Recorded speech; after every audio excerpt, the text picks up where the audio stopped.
میں اگلی شخصیت کی طرف بڑھ رہا ہوں۔ سندر آستانہ کی ایک سندر ہستی کو آپ حضرات کے سامنے پیش کرنے جا رہا ہوں۔ سندر کو دو حصوں میں اگر آپ دیکھیں تو سندر کے دو ایک خوبصورت حوالے بنتے ہیں۔ سن در، یعنی وہ در کے جس در پر در سے صدا آتی ہے کہ تو بول سنا جائے گا۔ یہ سندرتا ہے سندر کی۔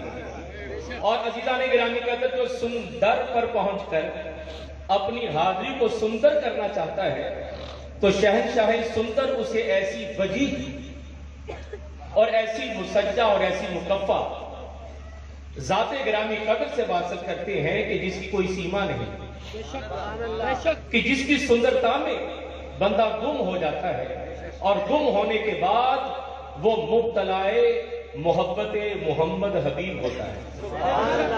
تو آپ حضرات کے سامنے ایک ایسی شخصیت کو دعوت دینے جا رہا ہوں کہ جن کا نام اب خود ایک بہت خوبصورت دعوت ہے کہ حبیب زمانے میں بہت ہوں گے لیکن حقیقی حبیب محمد ہے۔ تو یہی پیغام اپنے خوبصورت نام کے ذریعے سے پوری دنیا میں تقسیم کرنے والی شخصیت، انتہائی عزت کے لائق، واجب القدر، زیب و زینت، آستان عالیہ، صدر شریف، حضرت والا شان، مخدومی محتمی حضور قبلہ پیر سید محمد حبیب عرفانی شاہ صاحب دامت برکات منقصیہ، آپ سے گزارش کروں گا حضور اپنے ملفوظات سے ہماری سماعتوں کو نور بخشیں۔ نعرہ تکبیر، نعرہ رسالت، سیدی مرشدی، تاجدار ختم نبوت، نعرہ حیدری، نعرہ غوثیہ، اللہ محمد چار یار حاجی خواجہ قطب فرید، اللہ محمد آل محمد حضرت خواجہ محمد نعیم۔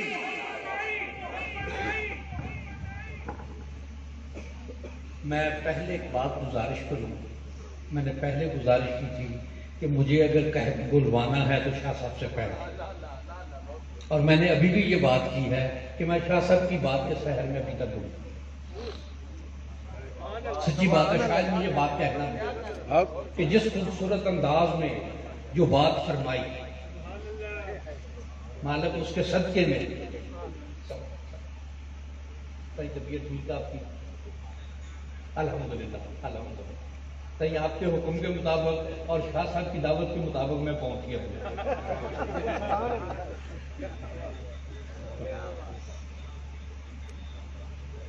ضرور صحیح، اور دعاؤں کے طلب ہم سب کے لیے جتنے بھی اس وقت حاضرین ہیں سب کے لیے دعا۔ شاہ صاحب کا حکم بھی ہے، میں چند دو تین باتیں صرف۔ مرشد کیا ہے؟ اور یہ یاد رکھیے میں نے یہ نہیں کہا کہ مرشد کون ہے، مرشد کیا ہے؟ ایک موقع پر ایک شخص دریا کے کنارے کھڑا تھا، اس نے زمین سے کنکر اٹھایا اور دریا میں پھینکا، کنکر ڈوب گیا۔ ایک لوہے کا ٹکڑا چھوٹا سا تھا، وہ پھینکا، وہ بھی ڈوب گیا۔ اس نے دریا سے گلہ کیا کہ تو اتنا بڑا ہے، اتنا زیادہ پانی، اتنا معمولی سے وزن کا یہ دونوں ٹکڑے یہ ڈوب گئے، یہ کیوں تم نے یہ کیا؟ دریا خاموش رہا۔ تھوڑی دیر گزری تو دیکھا کہ ایک بہت بڑا درخت دریا میں تیرتا ہوا چلا رہا ہے۔ اس شخص نے گلہ کیا، شکایت کی کہ تو نے میرے چند اونس کے دو، ایک پتھر ایک لوہا، تو نے اپنے اندر جذب کر لیے، ڈوب گیا۔ یہ منو وزنی درخت یہ تیرتا چلا رہا ہے، یہ کیوں نہیں ڈوبا؟ دریا نے پھر اسے جواب دیا کہ یہ اس لیے نہیں ڈوبا کہ اسے میں نے سینچا ہوا، یہ اس کے بڑے ہونے میں، اس کے ایک بیج سے ایک درخت بننے میں میرا کردار ہے۔ کچھ وقت گزر گیا، وہ درخت کٹا، اس کے تختے بن گئے، تختے سوکھ گئے۔ تختے جب سوکھ گئے تو وہی تختے جوڑ کر اس میں لوہا بھی لگا، اس میں اور میٹیریل بھی لگا، ایک کشتی بن گئی، کشتی دریا میں اتری، اس میں لوگ بھی بیٹھے، سامان بھی اس میں لادا، اور وہ پانی پر چلنے لگ گئی۔ اس شخص نے پھر پانی سے گلا کیا کہ یہ کیا معاملہ ہوا؟ وہ اتنا سا چند اونس کا لوہے کا ٹکڑا وہ تو نے ڈبو دیا، یہ اس میں منو وزنی ٹنوں وزنی لوہا لگا ہوا، یہ کیوں نہیں ڈوبا؟ تو پانی نے جواب دیا کہ درخت کو میں نے سینچا ہے، جو درخت کے ساتھ جڑ گیا وہ بھی نہیں کبھی ڈوبے گا۔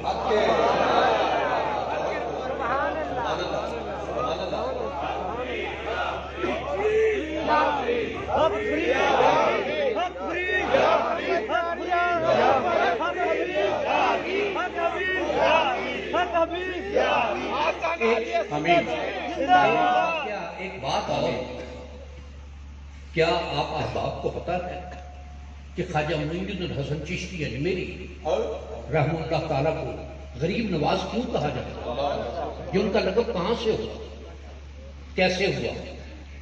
کیا آپ لوگوں کو پتا ہے؟ وہ یہ کہ آدمی نہیں کھڑا ہوا۔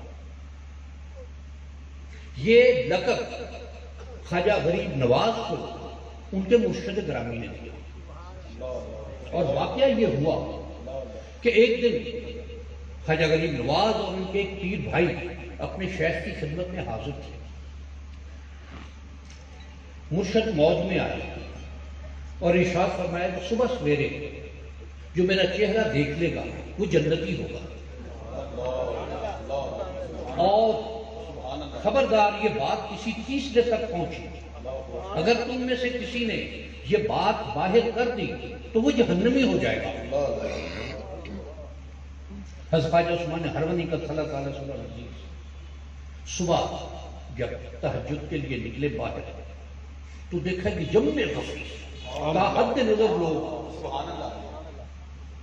پوچھا، دونوں کی طرف متوجہ ہوئے، پوچھا یہ کیسے لوگ آئے؟ خواجہ غریب نواز آگے بڑھے کہ حضور میں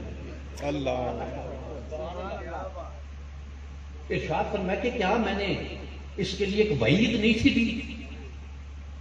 ہاتھ باندھ دیجئے کہ یا شیخ، اگر ایک معین الدین کے جہنم میں جانے سے اتنے لوگوں کو جنت ملتی ہے تو مجھے وہ جہنم کو سبحان اللہ، نعرہ تکبیر، نعرہ رسالت، علی حق نعرہ حیدری، اللہ محمد جاری حاجی خواجہ قطب فرید حق فرید۔ اور اس پر مرشد گرامی نے یہ لقب دیا کہ معین الدین تو غریب نواز ہے۔ یا ایک کہ مرشد کے ساتھ محبت مرید کو کیسے ہونا چاہیے۔ میں دو واقعات گزارش کروں گا کہ ایک دن حضرت خواجہ نظام الدین اولیاء محبوب علیہ صلی اللہ تعالیٰ صدر العزیز اپنی خانقاہ سے نکلے، چند مریدین ساتھ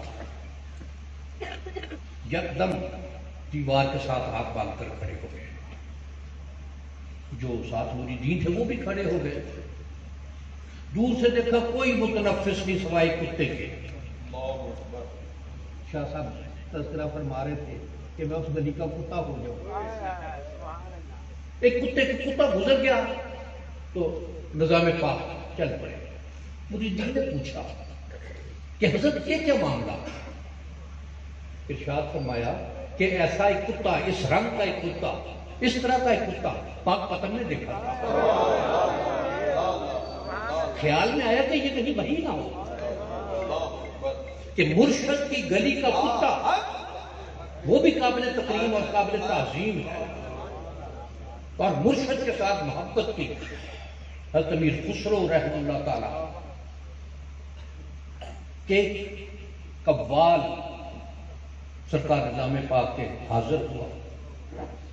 3 دن عرض پیش کی اس نے، 3 دن ٹھہرا، کوئی شے نہیں آئی، اور آپ نے اپنی جوتیاں کھڑا میں اس کو دی، بڑا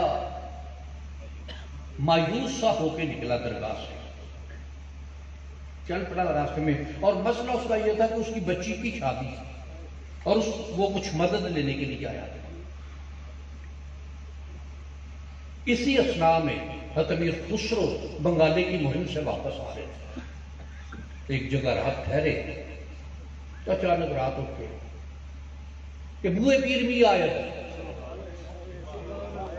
کہ مجھے میرے مرشد کی خوشبو آ رہی ہے۔ لوگ بھاگے دوڑے ادھر ادھر دیکھا، اس نے کہا جی واپس آئے کہ جی یہاں کوئی ایسی چیز نہیں ہے جو سرکار نظام پاک سے متعلق ہے۔ پھر یہی ارشاد فرمایا کہ بوئے پیر بھی آیا تھا، پھر وہ سارے بھاگے دوڑے، دیکھا دو بھالا، پھر آ کے کہہ دیا، پھر تیسری بات جب ارشاد فرمایا تو جو مزاج شناس تھے ان کا تو ضرور کوئی معاملہ ہے۔ اس کے پاس بھی پہنچے، اسقبال کے پاس، اس نے کہا کہ میں وہاں گیا تھا، مجھے یہ جوتے ملے ہیں، کھڑامیں ملی ہیں، بڑی امید لے کر گیا تھا، یہی ملا ہے۔ آپ کے گزارش پیش کیجیے کہ یہ ایک شخص ہے، یہ وہاں سے دلی سے ہو کر آ رہا، طلب فرمایا اور پوچھا اس سے، اس نے کہا جی مجھے یہ جوتے ملے، فرمایا یہ بیچو گے؟ اس نے کہا جی یہ کون خریدے گا؟ فرمایا 7 اونٹ ہیرے جواہرات کے بھرے ہوئے میرے پاس لگے ہوئے ہیں میرے پاس، کیا ان کے بدلے یہ سودا کرتے ہو؟